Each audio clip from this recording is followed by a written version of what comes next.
do not let up. And the most important thing in this is no matter how much they come at you with this, hey man, we can have it free kind of mentality, which is why there's any support for it whatsoever. You gotta know the details. And that's why I'm really pleased to be announcing the next speaker who does know the details, and that's Dr. Bob Onder. He's a practicing physician in St. Louis County, former member of the Missouri House of Representatives, received a medical degree from Washington University in St. Louis in 1987, as well as a law degree from St. Louis University in 1993. So that's medical school and law school.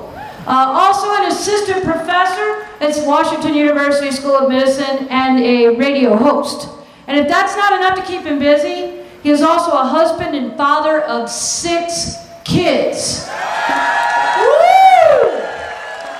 Busy man. Active in his church and community, serves on a number of statewide organizations dealing with medical ethics and life issues. So here's some meat for you to go back with to work or home or wherever else you go with actual factual ammo against the people that are still supporting this insane healthcare plan. So give it up really big, really loud for Dr. Bob Onder.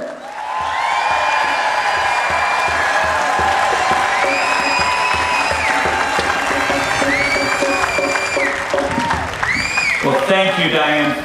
Thank you for that introduction. Good evening. Well, you may be wondering what a guy with a white coat is doing here speaking to you this evening.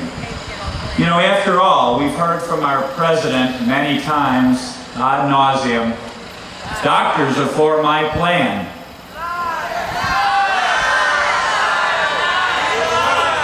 And as a basis of that, he cites the fact that the AMA endorsed his plan. Well, I have news for President Obama. Fewer than 30% of doctors are members of the AMA, and I am certainly not one of them.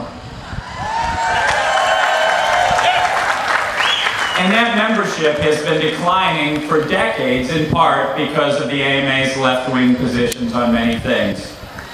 The AMA no more represents doctors than the AARP represents seniors.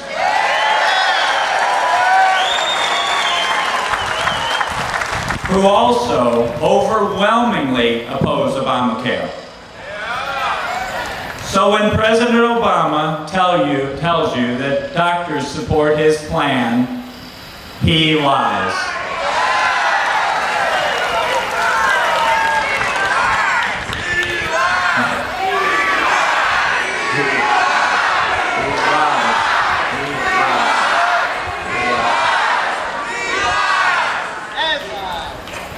Well, on September 9th, President Obama, in his usual humble way, addressed a joint session of Congress.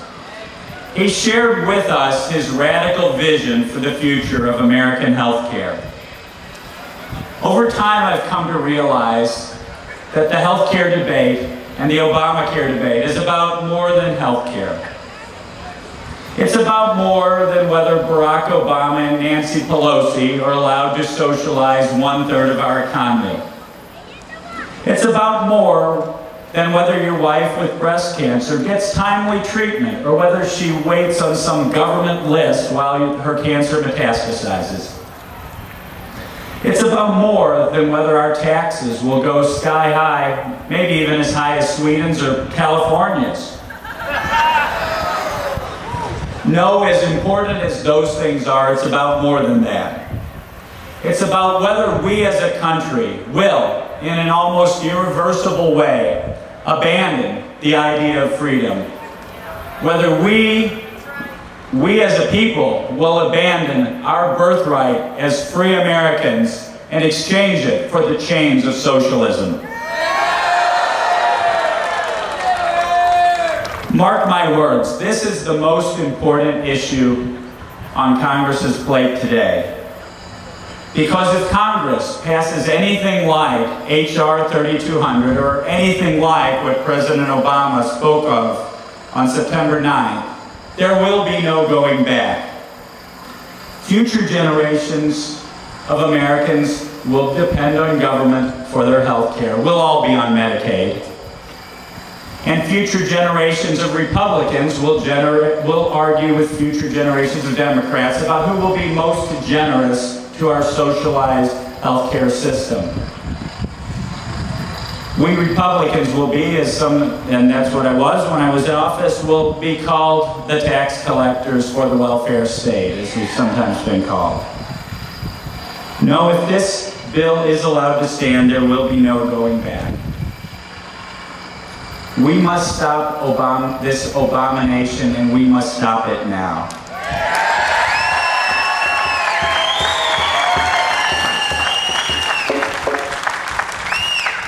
A word about Obamacare.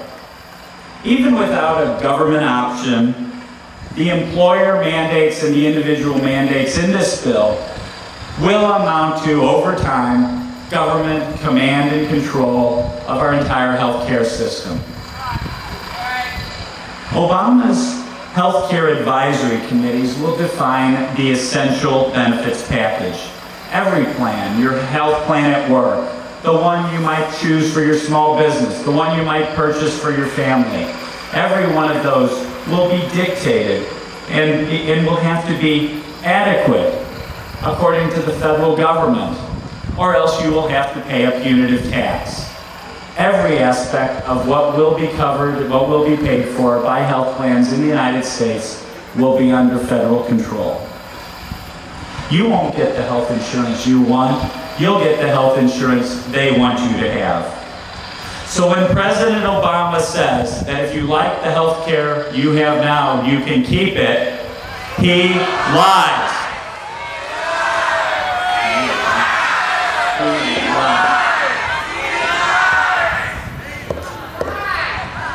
These healthcare advisory committees